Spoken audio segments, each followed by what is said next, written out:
Bulletin के आगाज में अहम खबर। बिजली बिलों में रिलीफ देने के लिए आईपीपीएस के 15 अरब रुपए से जायद इस्तेमाल का फैसला किया गया है।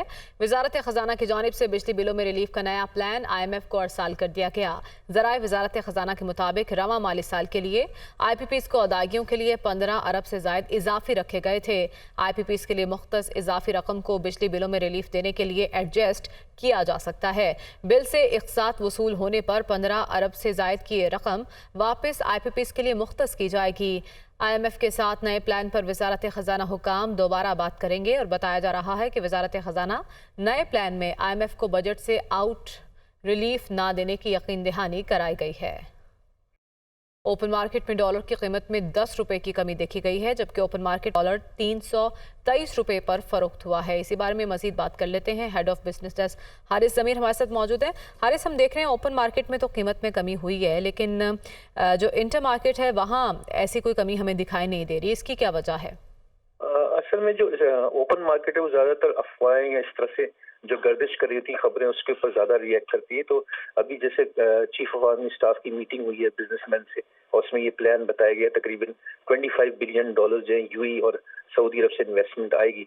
तो उसको देखते हुए जो है वो कुछ से सेलिंग का रुझान है और एकदम से जो है 10 रुपए जो गिरा है उससे ऐसा लगता ही है कि मजीद फॉल करेगा और आगे जाके लगता है कि मार्केट थी 20%।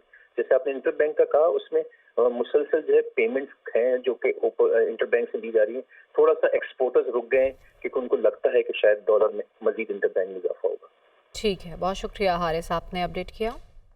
आगे बढ़ते हुए आपको बताएं कि सुप्रीम कोर्ट ने नैब तरमीम के खिलाफ दरखास्त पर फैसला महफूज कर लिया। चीफ जस्टिस उमरता बंदयाल ने रिमार्क्स दिए कि वो रिटायरमेंट से कबल फैसला सुनाएंगे। दौरान समाअत जस्टिस मंसूर अली शाह ने रिमार्क्स दिए कि सुप्रीम कोर्ट के पास आकर पार्लियामेंट की कानून साजी छेड़ने का इख्तियार नहीं तो इसके साथ चलना होगा। जस्टिस एजाजुल एहसन ने रिमार्क्स दिए कि आईनी इख्तियारात हासिल होने पर ऐसा भी नहीं कि पार्लियामेंट जो चाहे करे।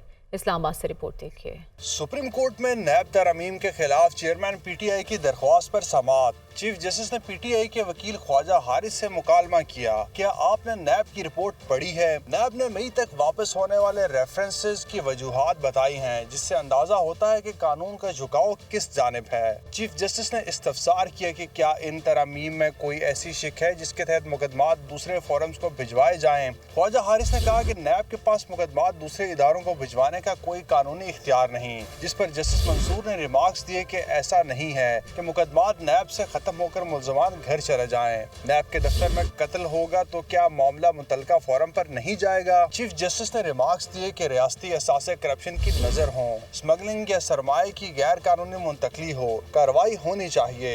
अवाम को खुशहाल और महफूज बनाना रियासत की जिम्मेदारी है। जस्टिस मंसूर ने रिमार्क्स दिए कि सुप्रीम कोर्ट के पास अगर पार्लियामेंट की कानून साजी छेड़ने का इख्तियार नहीं तो इसके साथ चलना होगा। जस्टिस एजाजुल एहसन ने कहा कि पार्लियामेंट को सब कुछ करने की इजाजत नहीं है। चीफ जस्टिस उमरता बंदयाल ने कहा कि अगर पार्लियामेंट को कवानीन पर दोबारा गौर की दरख्वास्त करें तो बीच के वक्त में क्या होगा। माजी से सबक सीखते हुए अब सोमोटो नहीं लेते। वकला के दलाल खत्म होने के बाद अदालत ने फैसला महफूज कर लिया। चीफ जस्टिस उमरता बंदयाल ने रिमार्क्स दिए कि मेरी रिटायरमेंट करीब है, रिटायरमेंट से कबल फैसला सुनाएंगे। इस्लामाबाद हाई कोर्ट का परवेज इलाही को फौरी रिहा करने का हुक्म। इस्लामाबाद हाई कोर्ट ने परवेज इलाही की 3 MPO के तहत गिरफ्तारी का हुक्म मुअत्तल कर दिया है।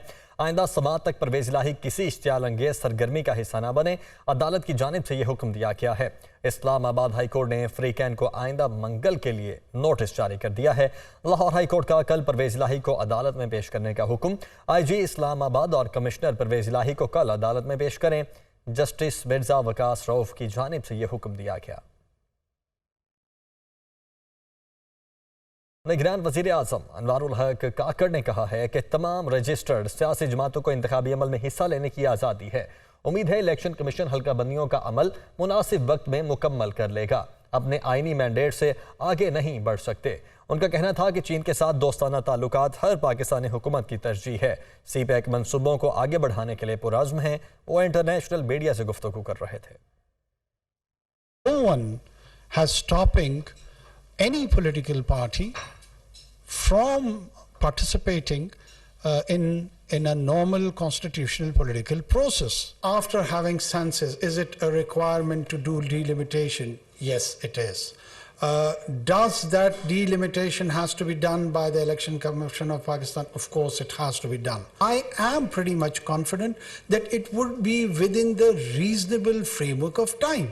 The leftover gadgets by US and its allies in Afghanistan, which has implications not just for Pakistan but for the whole region. Very reliable and authentic journalistic literature has been already produced on it. It's not just what Pakistan is saying. As far as the IPP and our mandate with them, contractual obligations are concerned, the good news is we are discussing it, and we are discussing it thoroughly. We've got a Titian belt which is more or less gifted with around, a conservative estimate is around $6 trillion of natural resources. The CPAC, we view it with a very positive trajectory that it's going to enter into second or third phase of its. We would fully coordinate and cooperate in its maturing phases. Welcome back. आपको बताएं कि बलूचिस्तान से बड़े पैमाने पर रोज़ाना चीनी Afghanistan smuggle हो रही है, जिसकी वजह से आवाम को चीनी महंगे दामों दस्तयाब है। कस्टम्स के अमले ने क्रैकडाउन के दौरान बहुत सी चेक पोस्टों से 2 माह के दौरान 1600 मैट्रिक टन चीनी पकड़ ली है, जो पड़ी पड़ी ख़राब हो रही है। मज़ीद जानते हैं नुमाइंदा दुनिया न्यूज़ फरीदुल्ला खान से। जो चीनी स्मगल की जा रही है, इसकी रोकथाम के लिए जो बलूचिस्तान कस्टम है वो आपने जो मुख्तलिफ चेक पोस्टें उन पर कार्रवाई कर रहे हैं और बड़ी मिकदार में उन्होंने चीनी पकड़ी हुई। गुज़श्ता 2 माह के दौरान जो है बलूचिस्तान कस्टम ने जो है मुख्तलिफ जो इलाके हैं वहाँ से उन्होंने तकरीबन 1650 मैट्रिक टन चीनी पकड़ी। इस वक्त हमारे पास इंस्पेक्टर जो हैं कस्टम के हमारे साथ मौजूद है, एहसान साहब, उनसे हम बात करें। जी कस्टम एहसान साहब, ये बताइए कि जो चीनी पकड़ी जाती है ये किस रूट से अफगानिस्तान जाती है और किस तरह कितनी आप पकड़ते हैं डेली? ये जो चीनी है ज़्यादातर अफगानिस्तान जाती है और अफगानिस्तान में बेसिकली मुख्तलिफ रूट से इस्तेमाल करते हैं। बेसिकली वो रूट जो होते हैं वो कच्चे के रास्ते से ज़्यादा होते हैं। नौशकी हो गए, दालबंदीन हो गया, इस तरीके से मुख्तलिफ कच्चे रास्ते इस्तेमाल करके ये अफगानिस्तान स्मगल की जाती है चीनी। और हम दिन रात कोशिश कर रहे हैं इंशाल्लाह ताला, और हमारा हमसे वादा है कि हम इस पर ज़रूर काबू पा लेंगे।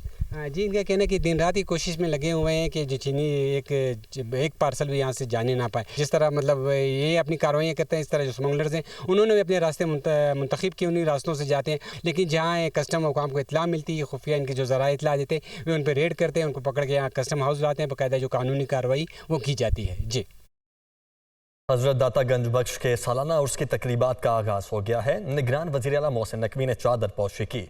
उर्स की तकरीबात में शिरकत के लिए ज़ायरीन की आमद का सिलसिला जारी है। ढोल की थाप पर धमाल भी डाली जा रही है। मज़ीद बता रहे हैं राहील अली। दाता गंज के सालाना 980 में उर्स की 3 रोज़ा तकरीबात का बाकायदा तौर पर आगाज़ हो चुका है। निगरान वज़ीर आला मोहसिन नकवी की जानिब से चादर पोशी की तकरीब के बाद ज़ायरीन की आमद का सिलसिला जो है वो शुरू हो चुका है। मेरा कैमरा मैन अगर आपको दिखाए तो बड़ी तादाद में जो है वो लाहौर से और मुल्क भर से जो है वो ज़ायरीन उर्स के मौके पर जो है वो इधर पहुँच रहे हैं। 3 रोज़ा ये तकरीबात हैं। इसमें जो है वो महफिल समा की जो है वो तकरीब मुनक्किद होगी। इसके अलावा किरत के मुकाबले होंगे, नात के मुकाबले होंगे। महकमे औक़ाफ़ की जानिब से वसी पैमाने पर आने वाले ज़ायरीन के लिए लंगर के इंतजाम भी जो है वो किए गए हैं ताकि मेहमान नवाजी जो है वो भरपूर अंदाज में की जा सके। सिक्योरिटी की बात करें तो सिक्योरिटी के सख्त इंतजाम जो है वो देखने में आ रहे हैं। 3000 से ज़ायद पुलिस सरकार जो है वो यहाँ पर सिक्योरिटी के फ़राइज़ सर अंजाम दे रहे हैं। 155 से ज़ायद CCTV कैमरे जो है वो लगाए गए हैं। ज़ायरीन जो है वो अपने अपने अंदाज में अक़ीदत का इज़हार करते हुए नजर आ रहे हैं। ढोल की थाप पर जो है वो धमाल भी जो है वो डाली जा रही है। 3 रोज़ा तकरीबात जो है वो 7 सितंबर को इख्तिताम पजीर होंगी, जब रात 2:30 बजे जो है वो खुसूसी दुआ होगी, जिसके बाद उसकी 3 रोज़ा तकरीबात जो है वो अपने इख्तिताम को पहुँच जाएंगी। जी।